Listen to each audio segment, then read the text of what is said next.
Ajali za barabarani ni tatizo kubwa linaloendelea kuathiri jamii yetu, na hili ni jambo ambalo lina umuhimu wa kipekee hasa katika kipindi cha Ramadhani. Wakati wa Ramadhani, hali ya barabarani inakuwa ni changamoto zaidi kutokana na watu wengi huendesha kwa haraka za kufika kwenye ibada, kuepuka kuchelewa kwenye futari au kufanya usafiri kurejea nyumbani kutoka ibadani. Hali hii pamoja na uchovu wa kudumu wa mwili kutokana na kufunga inazidisha uwezekano wa ajali barabarani. Katika kipindi hichi cha Ramadhani, hisia za haraka za kutozingatia usalama barabarani zinaweza kuwa na madhara makubwa kwa watumiaji wa barabara, iwe ni madereva au waenda kwa miguu. Wanapaswa kuchukua umakini wa ziada ili kuepuka ajali barabarani. Uungaji wa mkono wa jamii katika kuhakikisha usalama ni muhimu,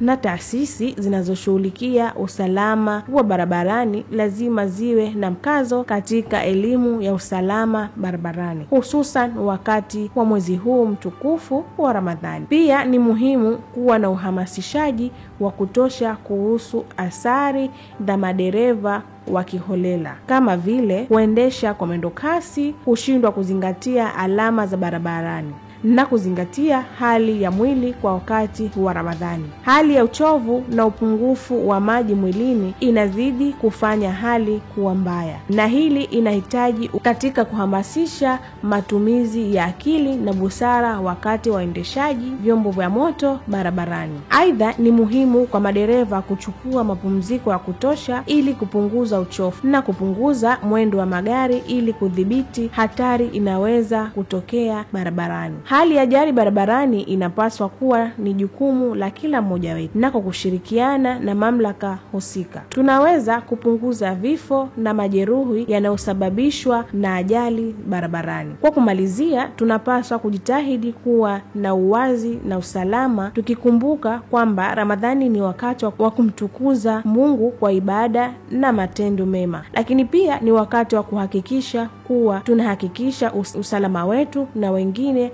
haswa barabarani. Na haya ni maoni ya wana ASAM Online TV kuhusiana na ajali barabarani haswa katika kipindi hichi cha Ramadhani. Jina langu ni Hawa Jafar Hamis.